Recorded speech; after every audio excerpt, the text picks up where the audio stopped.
espiritu kuno sang di dalok nga gugma nga nagahari didto sa langit. Every heart responding to the heart of infinite love. Ang tagsa ka tagipusoon nagasabat ini sa tagipusoon sang walay katubtuban nga pagigugma sang Dios. Ini tanan would touch no answering chord in his soul. Hindi ini makatandog sang nagasabat nga kwerdas sa kalag sang makasasala. His thoughts, his interests, ang iya mga painuino, ang iya mga tinutuyo, ang iya mga motibo, would be alien to those that actuate the sinless dwellers there. Would be alien. So ang iya mga painuino, ang iya mga tinutuyo, ang iya mga motibo, malayo ini sa mga batasan nga ginagawi sang mga walay kasalanan nga pumuluyo dito sa langit. He would be a discordant note in the melody of heaven. Manginlibagon siya nga nota dito sa tono sang kalangitan. Heaven would be to him a place of torture. So ang kalangitan para sa iya duog ini sang kasakit o sang sang torture. He would long to be hidden from him who is its light. Mag-alungay siya nga magpanago gikan sa iya nga sa diin amo ang kapawa kag ang sentro kuntani sang iya kasadya. It is no arbitrary decree on the part of God that excludes the wicked from heaven. So hindi gali ini hungod nga ginsugo nga kasuguan sang Dios sa bahin sang Dios nga ang makasasala gin-exclude sa pagsulod sa langit. Hindi gali ni arbitrary decree. They are shut out by their own unfitness for its companionship. Ang makasasala gali wala ini sila ginapasugtan nga magsulod sa langit tungod sila mismo hindi nagakabagay nga magsulod didto. Kay kung basahon naton sa isa ka verse sa Revelation, there shall in no wise enter into it anything that defileth. So wala sing makasulod didto nga bisan ano nga nagadagta. The glory of God would be to them a consuming fire. Ang himaya sang Dios para sa ila nagasunog ini nga kalayo. They would welcome destruction. Ang mga makasasala, they would welcome destruction that they might be hidden from the face of him who died to redeem them. Mas palabihon nila ang kalaglagan, agud nga makapanago sila sa nawong niya nga nagpanginmatay, agud nga gawaron sila. Sa Steps to Christ 18, paragraph 1. It is impossible for us of ourselves, imposible para sa aton lamang kaugalingon, to escape from the pit of sin which we are sunken. Agud nga makapalagyo kita sa buho sang kasalanan nga sa diin dira kita nagalubong. Our hearts are evil. Ang aton tagipusoon malaot kag hindi naton ini mabayluhan, and we cannot change them. Kay siling sa isa ka dinalan sa Job 14:4, who can bring a cleansing out of an unclean? Not one. Sino bala ang pagwa sang matinlo nga butang gikan sa mahigko? Wala bisan isa. Siling pagid sa Romans 8:7, the carnal mind is enmity against God, for it is not subject to the law of God, neither indeed can be. So, ang pagpainuino sa unod, pagpakig-away, batok sa Diyos. Kay wala ini siya nagapaidalom sa kasuguan sang Diyos, kag indi gid sarang makapaidalom. So, amo gali na ang carnal mind. Carnal mind is enmity against God, for it is not subject to the law of God, neither indeed can be. education, culture, edukasyon, mga namat-an nga mga kinaugali, the exercise of the will, ang paghanas ang kabubuton, tawanon nga pagtingwa, human effort, all have their proper sphere. Tanan ini may iya naga kaangay nga kapalibutan o nga kahintangan. But here, they are powerless. Ini tanan, kung parte sa kasalanan, nga sa diin dira kita naglubong, powerless ini ang education, culture, exercise of the will, human effort. So powerless ini, they may produce an outward correctness of behavior. Mahimo nga makaproducer ini sang panggwa nga pagkaayos ang batasan. Halimbawa, maalwan man, mabuot, courteous, honest, pero but they cannot change the heart. They cannot purify the springs of life. There must be a power working from within. Kinanglan may gahom nga nagapanghikot gikan sa sulod sa tagipusoon. A new life from above. Bag-o nga kabuhi gikan sa ibabaw. Before men can be changed from sin to holiness. Bago ang tawo magsaylo gikan sa pagpakasala padulong sa pagpakabalaan. That power is Christ. Ina nga gahom si Kristo lamang. His grace alone can quicken the lifeless faculties of the soul and attract to God, to holiness. Ang iya lamang bugay, amuning sulong nga makapabuhi, sang walay kabuhi nga mga faculties sang kalag, and attract to God, to holiness. Kag makapahilapit in sa Diyos, kag sa pagpakabalaan.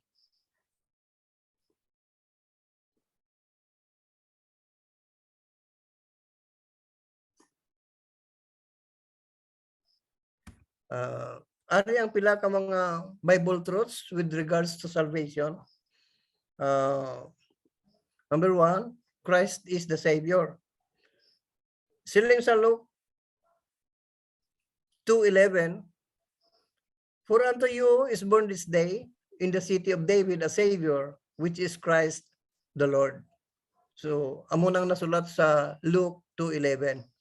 Kay sa inyo, natawo karon nga adlaw, sa banwa ni David, ang isa ka manluluwas, nga amo si Kristo, ang Ginoo.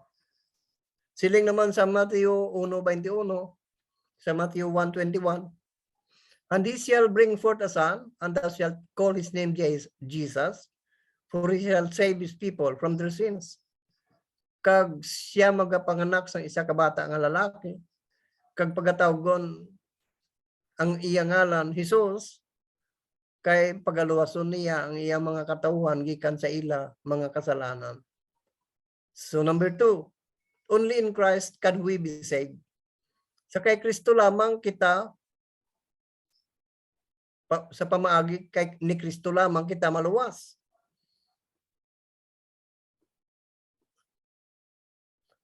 Siling sa Acts 4:12, neither is there any salvation in any other. For there is none other name under heaven given among men whereby we must be saved. Wala na sing kaluwasan pa sa bisan kay sino, kay wala sing bisan kay sino nga ngalan sa idalom sang kalangitan nga ginhatag sa tawo nga sa diin kita dapat maluwas. Si Ginoong Hesus lamang. Hindi sa kay Maria, hindi sa kay Pedro, hindi sa kay sa mga santos-santos nila. So ano pagid? We have a part to do. May ara kita bahin nga dapat pagabuhaton. Ano ba lang mga bahin nga ini nga dapat naton buhaton? Siling sa Acts 16:31, believe on the Lord Jesus Christ and thou shalt be saved and thy house. Amuning mga nagakadapat naton buhaton. Atong opening verse naton kagina nga believe on the Lord Jesus Christ and thou shalt be saved and thy house. Amo nang nagakadapat naton buhaton, dason, magsunod kita sang mga kasuguan. Sila Philippians 2:12, wherefore, my beloved, as ye have always obeyed, not in my presence only, but now much more in my absence, work out your own salvation with fear and trembling. So, amo nang mga bahin nga dapat naton buhaton. I-work out naton ang aton kaugalingon nga kaluwasan with fear and trembling. Ang laygay sa aton ni Pablo, wherefore, my beloved, as ye have always obeyed, busa, mga hinigugma, nga samtang masami kamo nga nangin masinulundon, hindi lamang sa akon atubang, kundi bisan wala ako, panghikot kamo sang inyong kaugalingon nga kaluwasan, dala ang kakugmat kag pagkurog. For it is God which worketh in you both to will and to do of His good pleasure. Kay ang Diyos gid ang nagapanghikot sa inyo, kung anong inyo ibuot, kag ano inyo buhaton sa iya, agud nga malipay siya.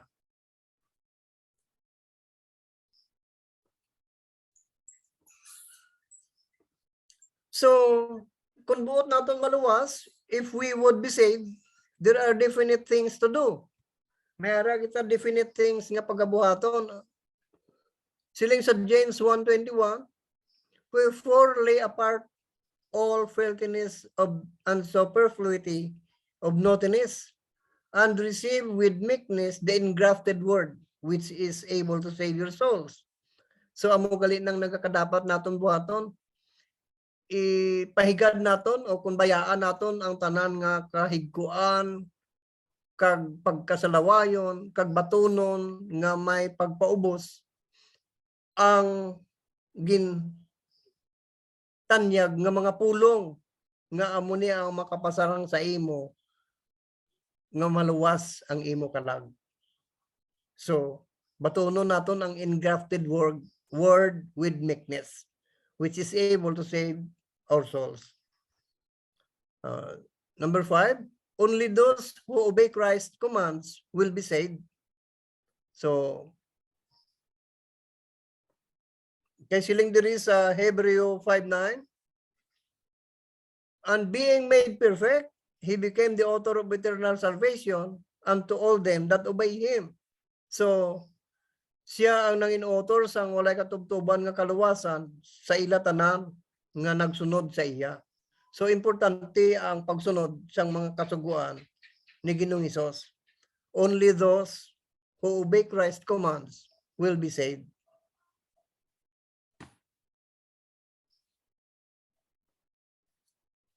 Siling sa Revelation 22:14 kag 15, blessed are they that do His commandments, that they may have right to the tree of life and may enter in through the gates into the city.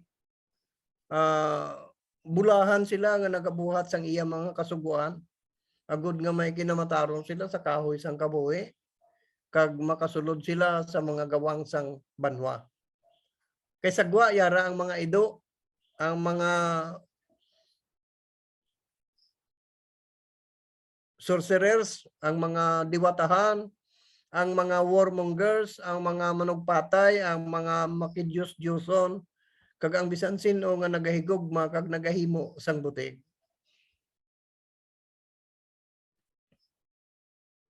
So ang hindi makasulod, mga dogs, mga sorcerers, mga warmongers,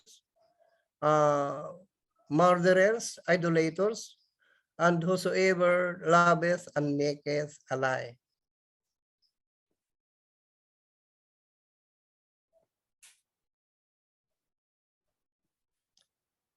So, para maluwas, we must also tell others about Him. Kinahanglan isugid man naton sa iban ang nahanungod sa kay Ginoong Hesus. Siling sa Romans 10:9, that if thou shalt confess with thy mouth the Lord Jesus, and shalt believe in thine heart that God hath raised him from the dead, thou shalt be saved. So kung ituad nimo sa imong mga si Ginoong Hesus, hindi mo siya pag-ipanghiwala, kagtuuhan mo sa bugos mong tagipusoon, nga ang Diyos nagbanhaw sa iya gikan sa mga patay, maluwas ka.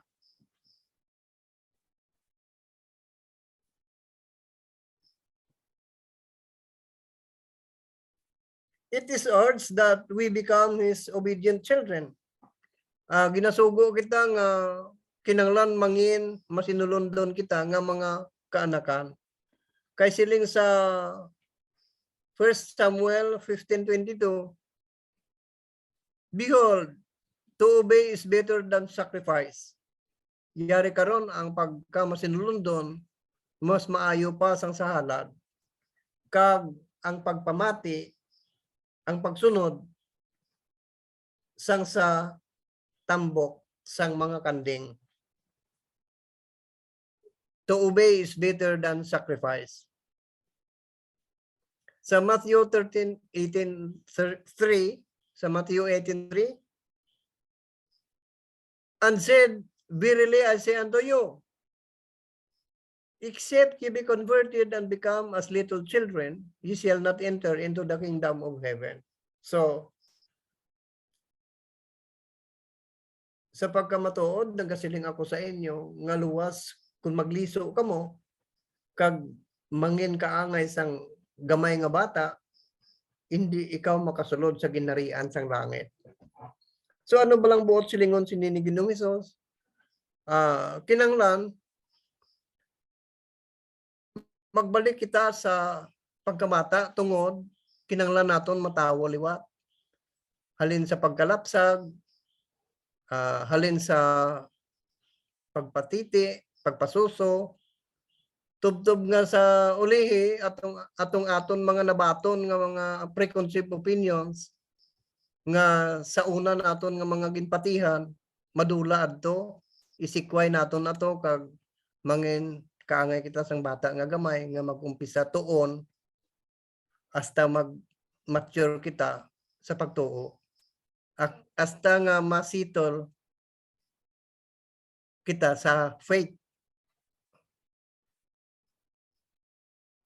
So, except you be converted and become as little children, you shall not enter into the kingdom of heaven.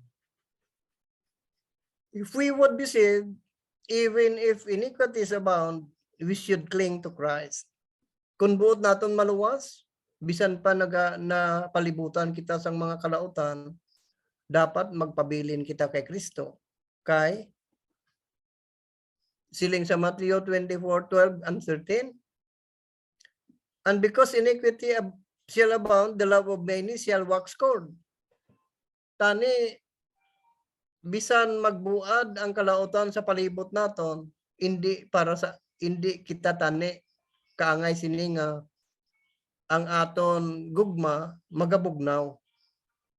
Tani hindi ni kita ang gugma naton magabugnaw. Tungod, but he that shall endure unto the end, the same shall be saved.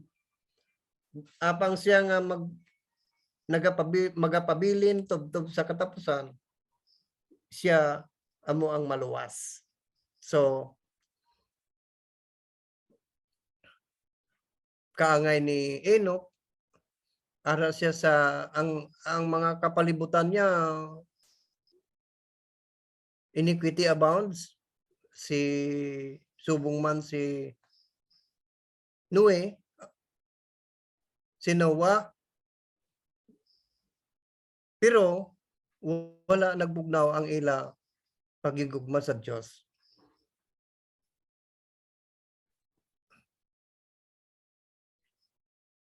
We must be born again in order to be saved. So kinanglan naton matawo liwat, agud nga maluwas. Sa nabala naton ang istorya na nungod sa kay Nicodemus dito sa John 3. So sa John 3:3, Jesus answered and said unto him, verily, verily, I say unto thee, except a man be born again, he cannot see the kingdom of God. So nabala naton ang istorya.